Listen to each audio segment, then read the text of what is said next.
Jest takie miejsce, w którym rodziły się najbardziej legendarne dźwięki w historii kina. To tutaj od prawie 100 lat powstaje muzyka do największych hollywoodzkich produkcji. To tutaj na podium dyrygenckim stawali najwięksi kompozytorzy naszych czasów. To właśnie stąd wypłynęły melodie, które kształtowały globalną popkulturę, które zapadły w pamięć całym pokoleniom. I jakimś niezwykłym trafem to ja stałem się prawdopodobnie pierwszym youtuberem, który miał okazję odwiedzić to studio i udokumentować sesję nagraniową. A zacznijmy od początku.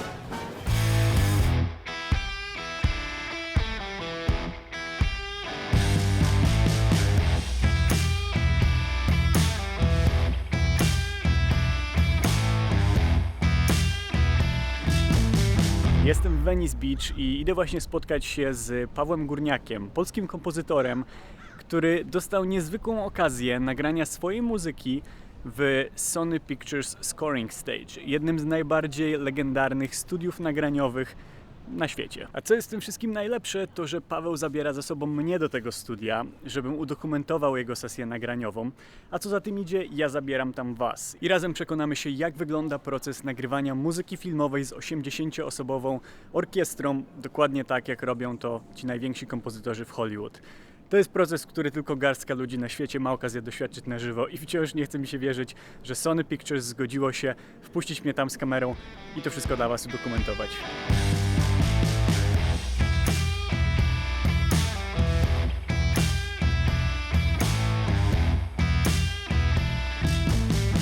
No, niesamowita przygoda to będzie, bo faktycznie chyba jestem jedyną osobą w ogóle z Europy na tym nagraniu. Jest to sesja dzielona. Kontraktor Encompass Music coś takiego zorganizował.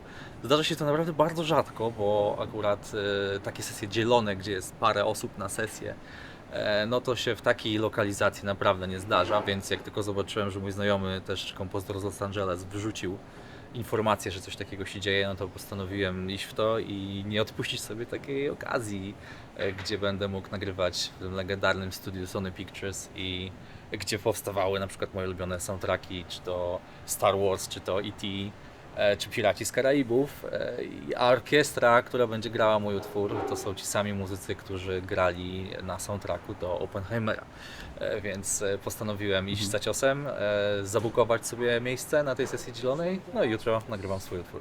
Właśnie, to jest ta chyba jedna rzecz, którą trzeba zaznaczyć, której ja nawet nie wiedziałem, że to jest ta sama orkiestra, ci sami ludzie, którzy grali właśnie chociażby dla Hansa Zimmera czy dla innych kompozytorów, którzy nagrywali muzykę filmową. Tak jak powiedziałeś, że Oppenheimer to będzie ta sama orkiestra, z którą będziesz pracował. Właśnie, to też jest niesamowite akurat w tej sytuacji, że dokładnie będą to ci sami ludzie, więc ten sam talent, który był w procesie tworzenia tej muzyki, ale też mnie personalnie bardzo cieszy obecność Alana Myersona. Jest to realizator dźwięku, który będzie nagrywał i to jest wieloletni współpracownik Hansa Zimmera właśnie, który pracował przy wszystkich praktycznie jego soundtrackach i on będzie nagrywał jutro na tej sesji, więc będzie obecny w studiu. Dla mnie obecność takich osób właśnie przy tworzeniu mojej muzyki akurat, no to będzie coś absolutnie nie z tej planety, więc cieszę się na to naprawdę. Okej, ale na pewno nie każdy może po prostu wejść z ulicy do takiego studia i zacząć nagrywać swoją muzykę. I w sumie nie wiem o tobie zbyt wiele. Napisałeś do mnie na Instagramie, przez chwilę się obserwowaliśmy nawzajem, ale powiedz mi trochę więcej o sobie. Co robiłeś w ogóle w Polsce, jak zacząłeś jako kompozytor i jak doszedłeś do tego momentu? Ja jestem kompozytorem muzyki filmowej, pracuję w swoim studiu w Warszawie, ale też mam kilka produkcji międzynarodowych tutaj też, które się działy w Los Angeles. Najbardziej znana chyba to jest produkcja, gdzie producentem był David Fincher i to jest Love, Death Robots, serial animowany dla Netflixa, ale też tworzyłem różne seriale w Polsce jak Szóstka czy filmy pełnometrażowe jako Rój i pracuję do gier wideo, na przykład Wingspan, Exoborn. To są rzeczy, w których pracowałem ostatnio. No dobrze, to jaki jest nasz plan na jutro? Bo rozumiem, dostałem na maila oficjalne zaproszenie, wejściówkę do Sony Studios. To jest to samo wielkie po prostu studio Sony, gdzie nagrywane jest pełno różnych, praktycznie wszystko, co Sony produkuje. No tak, właśnie ja też byłem pod wrażeniem tego maila w sumie, że idziemy jutro do miasteczka Sony Pictures. Więc plan jest taki, idziemy, musimy się rozłożyć w studiu, ja muszę wydystrybuować nuty dla orkiestry, czyli prawie 300 stron maszynopisu. który musi dostać 81-osobowy zespół instrumentalistów. I czekamy na swój blok nagraniowy. Myślę, że porozmawiam chwilę z Alanem o nagraniach, porozmawiam pewnie z koncertmistrzem, no i postaram się dobrze zadyrygować, bo będę dyrygował tym utworem i proszę trzymać kciuki. Dla mnie to duży dzień. Swoją ponad stuletnią historię miasteczko Sony Pictures nie zawdzięcza wytwórni Sony, bo ta powstała dopiero w latach 80. Ten kolosalny kompleks studyjny przez ponad 60 lat był siedzibą innej wytwórni. Metro-Goldwyn-Mayer stworzyło tutaj m.in. studio do nagrań muzyki filmowej, a jednym z pierwszych soundtracków, jakie tu nagrano, było nic innego jak Czarnoksiężnik z Krainy Oz w 1939 roku. Dopiero w późnych latach 80. MGM wyprowadziło się z tej lokalizacji, a rosnące na sile Sony kupiło wytwórnię Columbia Pictures, ustanawiając ten kompleks nową siedzibą Sony i Columbii. Przez lata Sony podtrzymywało status tego studia muzycznego jako jednego z najlepszych i najczęściej używanych studiów muzyki filmowej na świecie. Kiedy dotarłem na miejsce, dostałem wyraźne wytyczne, że nie mogę filmować nigdzie na terenie miasteczka Sony oprócz wnętrza samego studia. Więc tak oto przenosimy się prosto do środka. Jesteśmy w Sony Scoring Stage, legendarne miejsce. Tu jesteśmy akurat na sali, gdzie są muzycy, instrumentaliści. Dzisiaj mamy tutaj 81-osobową ekipę orkiestry symfonicznej. Od smyczków po woodwinds, po dęte blaszane, po perkusistów.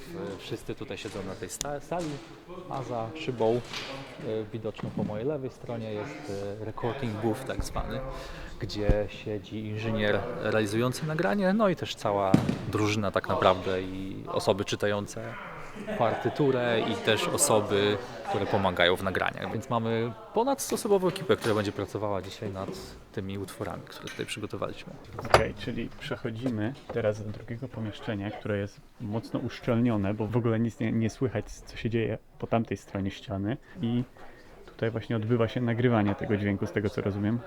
Tak, dokładnie, tu mamy ogromną konsoletę, staje się, że pewnie 200 kanałów, która umożliwia nagranie tak dużej ilości mikrofonów naraz, bo z tego co podsłuchałem jest to właśnie 200 chyba ponad sygnałów, które naraz wchodzą do komputera nagrywającego. No mamy tutaj świetny system audio w ogóle też, brzmi to przepięknie, absolutnie, możesz myślę, że Piotrku pokazać te piękne głośniki. Robią naprawdę rewelacyjne wrażenie w odsłuchu. Ma się po prostu wrażenie, że się siedzi tuż w środku po prostu orkiestry. No będziemy tutaj mieli instrumentalistów, którzy pamiętają jedne z pierwszych filmów Johna Williamsa. Na przykład dostałem informację, że perkusista grający na kotłach był obecny prawie przy wszystkich filmach Johna Williamsa, więc tutaj instrumentaliści, którzy grają, naprawdę to są jedni z najlepszych muzyków na świecie, więc no, ja się bardzo cieszę. Pierwsze doświadczenie, ogromny muzyczny chaos, wielka sala, wszyscy się powoli przygotowują, stroją swoje instrumenty. Niesamowite.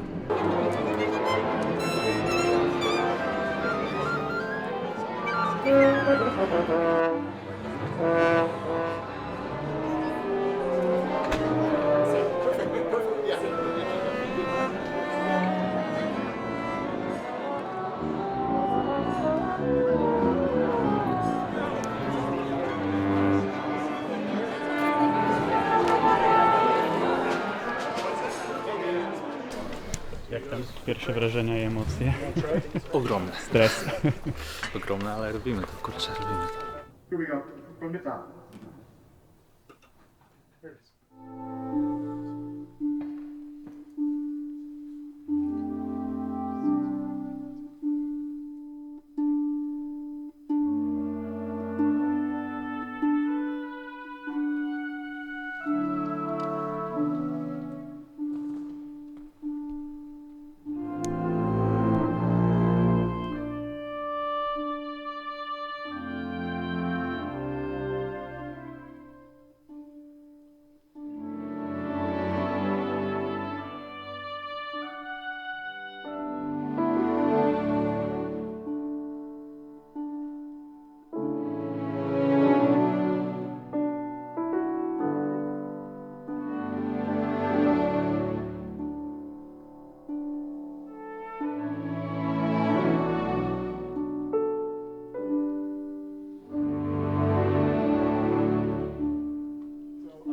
guess overall, Kirkwood, the spirit of it felt good, but I guess it's coming across a little. If you were sitting in here listening to it, you Yeah. would feel like I got it's a you. dynamic above where it should be. No problem.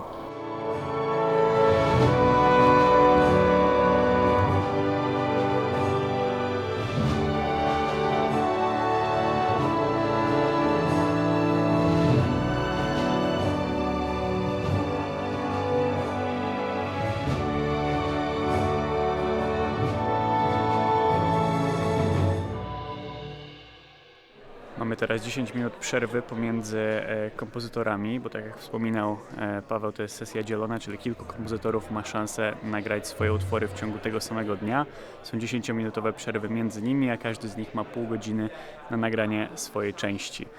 Paweł jest trzeci w kolejce, ale muszę przyznać, że ta sala i to, jak ona brzmi, robi niezwykłe wrażenie. Po prostu w momencie, kiedy ta orkiestra po raz pierwszy zaczęła tutaj grać, a ja byłem z nimi w tej sali nagraniowej, zabrzmiało to, jakbym nagle miał najlepsze słuchawki na świecie na sobie. Po prostu momentalne ciarki na całym ciele i to przez całą długość utworu. Coś niesamowitego.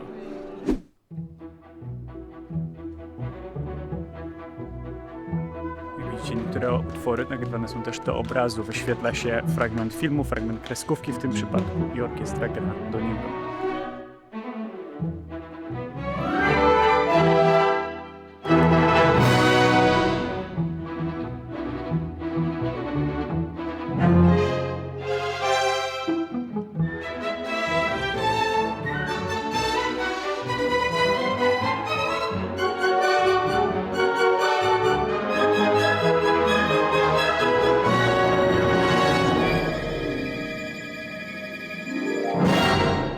Krótka przerwa i za chwilę będzie kolej Pawła. Trzymam kciuki, sam się za niego stresuję, ale jestem pewien, że to jest moment, na który czekał długą część swojej kariery. Także nie mogę się doczekać zobaczyć go dyrygującego tą 80-osobową orkiestrą.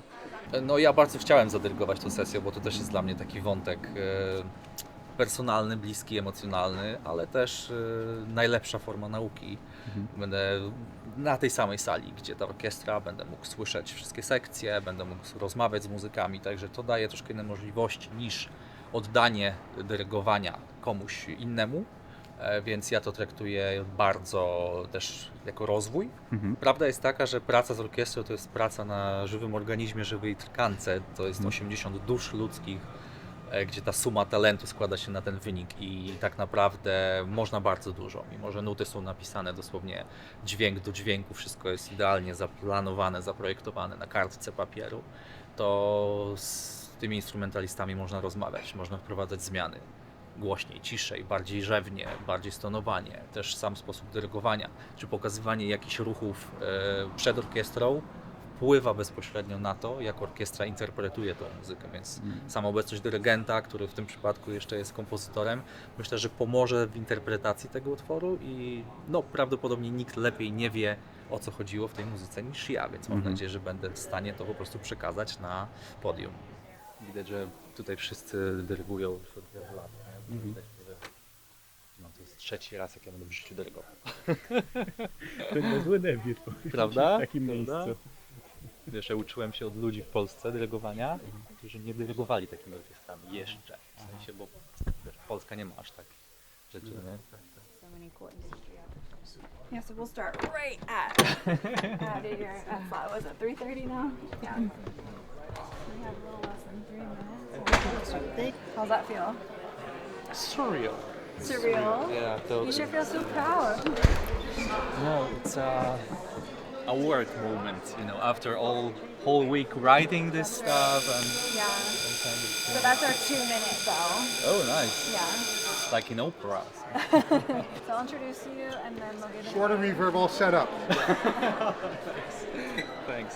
I'm ready for you. So what is your plan? You want to just read it through once? Of course. And then Even we'll twice start. maybe. Yeah. I mean, you have a half hour, and it's 3 and almost, let's say, 4 minutes with starts and things. Yes. I would love to introduce you to our next composer. This is Paweł Górniak. He comes all the way from Warsaw to be with us today. I personally love his music. I listen to his video game soundtrack online. So enjoy. We have a half hour. You're very kind. Hello, everybody. It's a huge pleasure. Thank you. I'm glad to be here.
mamy to za sobą. Thank you Yeah, so much. Thank you so problem. much for all the advices. Of course, I'm no. learning too, so No, it's the best learning course. Thank you. Well, I'm glad we covered that last part. Oh yeah. I think growing the section a little bit just really let the solos speak a little bit more. I think we have everything covered. I think you're very good. Beautiful piece. Thank you. Thanks. Really? Yeah, right? Thanks. Really? From my perspective, it was gorgeous. Oh, so Thank you so much. Thanks. depth, a lot of Thank you.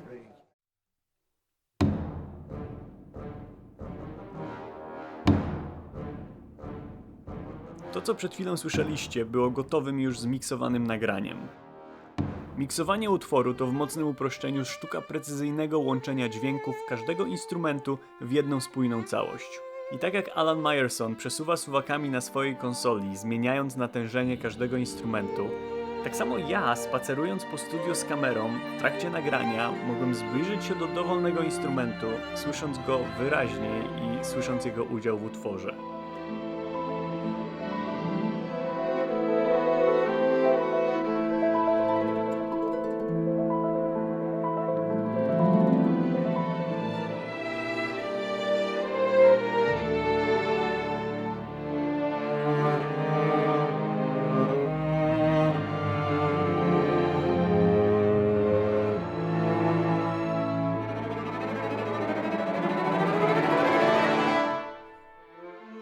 Zrozumiałem, jak niezbędny jest każdy element i każdy instrument i jak precyzyjny musi być każdy dźwięk.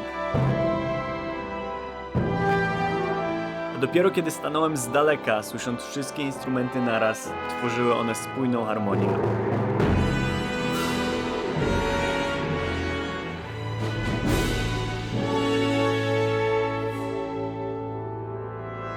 Przyznaję, było to dosyć surrealistyczne uczucie i doświadczenie muzyki w zupełnie nowy sposób, którego myślę, że na długo nie zapomnę. No mówię, że te podium widziało tyle pięknych partytur, że to jest po prostu niewyobrażalne.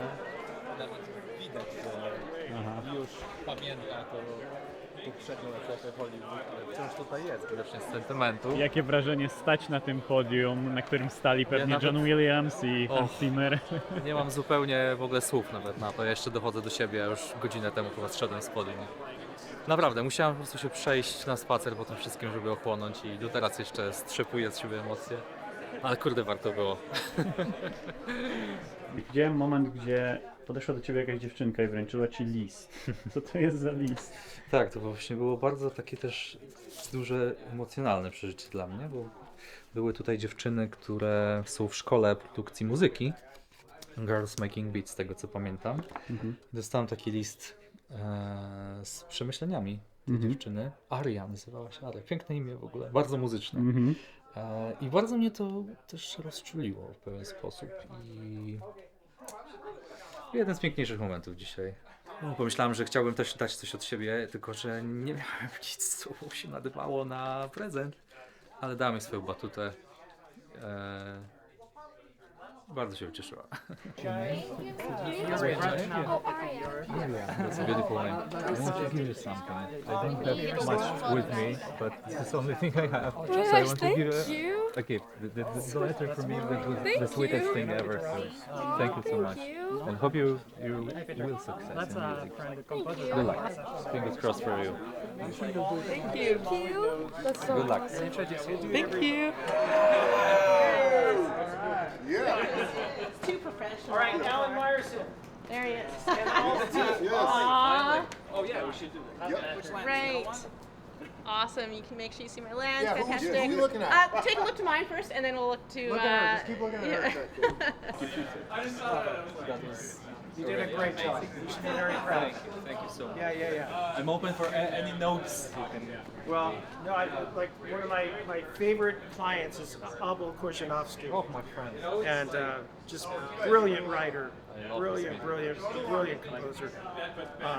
I did a single man with him, and it was just like, I remember he got nominated for the Golden Globe that year, and he was sitting behind me at the Avatar session before he knew he was going to get nominated. So he and Horner were both nominated.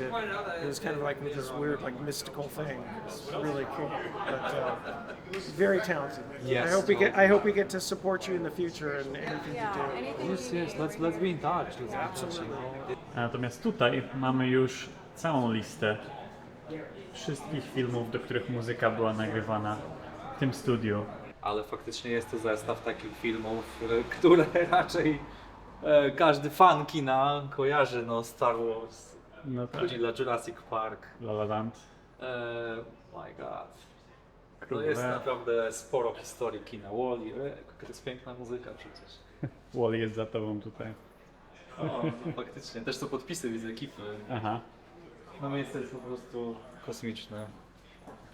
Podobno score do Piratów zrobili w 11 dni. 11 dni. Wow. Mniej więcej tyle zajęło mi przygotowanie mojego 3-minutowego utworu. No właśnie, miałeś pół godziny na nagranie. Miałem pół godziny na nagranie. To chyba był taki jedyny mały wyjątek, jeśli chodzi o nagrywanie na zewnątrz, bo wszyscy wyszliśmy na zewnątrz, żeby zrobić zdjęcie grupowe. Ale niestety nic więcej wam pokazać nie mogę. No dobra, już po wszystkim, już chyba emocje opadły. Siedzimy przed bramą wjazdową do Sony Pictures, bo tu przynajmniej już możemy nagrywać, będąc na zewnątrz, poza studiem. Okej, jakieś ostatnie... Okej. Powiedziałeś mi nagrywać? Nie, żebyśmy nie blokowali driveway. Żebyśmy nie blokowali drogi. Spoko. Dobra, to na stojąco. No emocje są takie, że ciężko mi się chyba wysłowić, bo dawno nie czułem takiej mieszanki szczęścia, smutku, niewyspania, oszołomienia miejscem i takiej mikstury tego wszystkiego. Po prostu pamiętam, że musiałem po prostu po sesji wyjść się troszkę przywietrzyć, żeby to wszystko przetrawić i chyba dopiero teraz mi to schodzi. No ale kurczę, bardzo się cieszę, że to zrobiłem. I zrobiłem to jeszcze raz. Czy ten utwór, który teraz nagrałeś w tym studiu z ogromną orkiestrą, czy teoretycznie dałoby się to zrobić komputerowo w dzisiejszych czasach? Czy możesz to nagrać bez orkiestry? Coś takiego. Świetne pytanie. Ja tak naprawdę ten utwór przygotowałem komputerowo i miałem... Czyli teoretycznie masz swoim już wersję studiu. tego utworu Tak, zrobioną oczywiście. cyfrowo. Okej. Tak. No to po co nagrywać z taką orkiestrą, skoro możesz to zrobić na komputerze u siebie w domu? Świetne pytanie, Piotrku, i jak uda się nam, to zestawimy jedno obok drugiego, czyli Okej. nagranie przed i po. No i tak właśnie zrobiliśmy. Mamy 2 miesiące później. Ja jestem teraz w Polsce, w Warszawie, w studiu u Pawła. To właśnie tutaj pracujesz i spędzasz większość swojego życia, tak? Tak, to jest moja pracownia, jesteśmy w Warszawie w moim studiu, no i za chwilkę będziemy słuchać, co tam wyszło na nagraniach. Więc za chwilę przesłuchamy sobie najpierw utworu stworzonego na samplach, czyli tego zrobionego komputerowo, bez fizycznej orkiestry, a potem naszego utworu, który widzieliśmy, jak był nagrywany właśnie w studiu w Sony Pictures. Dobra, możesz puścić. Czyli to jest na samplach. Zaczynamy od sampli.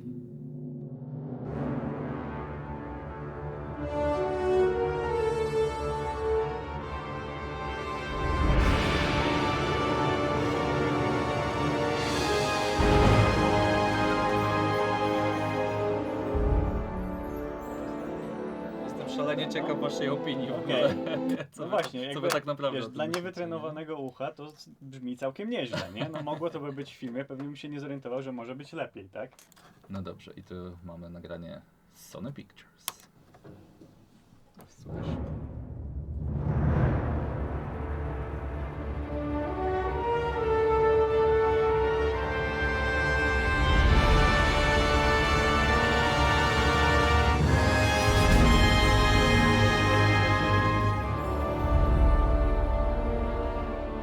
Wszystko robi 3D nagle. Tak, nie? To jest takie, że o Jezu, to jest muzyka. Od razu żywe i takie głębsze, nie wiem, jak to określić.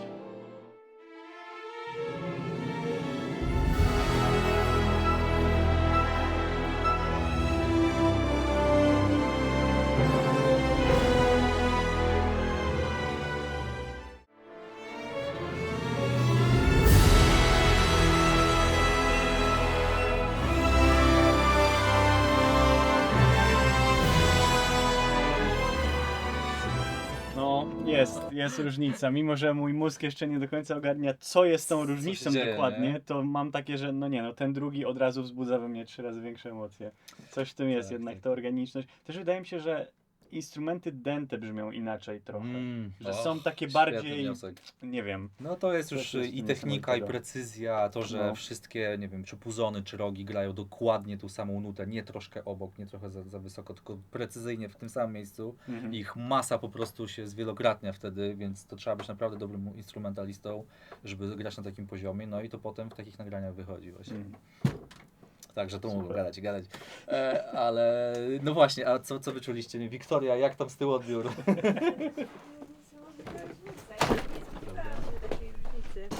Mimo, że właśnie... Która tu z tyłu. Jak Ci się podobało ogólnie? Bardzo mi się podobało. Znaczy utwór to znałam, bo Piotrek mi A, puszczał, słyszałam. ale usłyszeć tutaj tak w studiu, wow, No, mega. Wychodzi jakaś taka muzyka, nie? Z tego wszystkiego, no bo słuchajcie, tu są serca, tu jest 180 osób, które dało z siebie wszystko na tamten moment, a sample w dalszym ciągu są pozbawione duszy i to zawsze tak chyba będzie. I to są te same nuty, te same instrumenty, tak jak wszystko się zgadza, tylko to jest po prostu przeniesione na żywych instrumentalistów i to nagle no, doznaje takiego życia i też moim zdaniem, znaczy właśnie wy mi powiecie, ale sam odbiór tak jakby co was bardziej chwyciło, nie? Nawet nie to, co brzmi lepiej, czy to brzmi gorzej, tylko co was chwyciło po prostu, nie? Bardziej, No no tak. to wydaje mi się, że jednak to żywa wersja, powiecie, nie? Mówię, że to był twój trzeci raz dyrygowania w życiu. Tak było, aczkolwiek ja potraktowałem ten dzień jako dzień nauki i pewne warsztaty i samorozwój, więc nie mogłem odpuścić tej okazji, żeby zadyrygować i też zmierzyć się z tą orkiestrą. Myślę, że było warto. Myślę, że było bardzo warto, więc chciałem to powtórzyć ponownie, no i zmierzyć się z kolejną orkiestrą następnym razem. No, chyba to pokazuje, jak bardzo warto łapać w życiu te takie szalone okazje, które ci się pojawiają i wydaje się, że w ogóle nie ma szans, że to za duża liga, a jednak może coś z Myślę, tego że wyjść tak. fajnego. Myślę, że tak, że warto iść do przodu i robić coś ponad swoją strefę komfortu, tak jak ja dzisiaj. No nie i- wyglądałeś komfortowo. Tak? Nie, no wiesz. Na pewno, możliwe. tak jak każdy się stresowałeś. Nie? No, oj, stresowałem się, ale, tak, ale tak. zawsze ten stres, z tego stresu potem wychodzi satysfakcja. No, oczywiście stres był przeogromny, ale no myślę, że następnym razem ten stres będzie pewnie mniejszy. I o to w tym wszystkim chodzi. Na koniec muszę oczywiście podziękować Pawłowi za wprowadzenie mnie w ten świat muzyki filmowej i podzielenie się tym niepowtarzalnym momentem ze swojego życia. Dziękuję Wam za oglądanie i myślę, że to jest dobry moment na tego typu film. W czasach, kiedy technologia oraz AI stają się coraz lepsze w bezbłędnym naśladowaniu ludzkiej kreatywności, dobrze jest przypomnieć sobie, ile talentów, pasji i doświadczenia zbiera się na stworzenie jednego dzieła sztuki. Bo w czasach, kiedy twórczość człowieka i maszyny będzie nie do rozróżnienia, to chyba właśnie ta ilość ludzkich dusz stojących za projektem będzie tym, co nadaje mu prawdziwą wartość.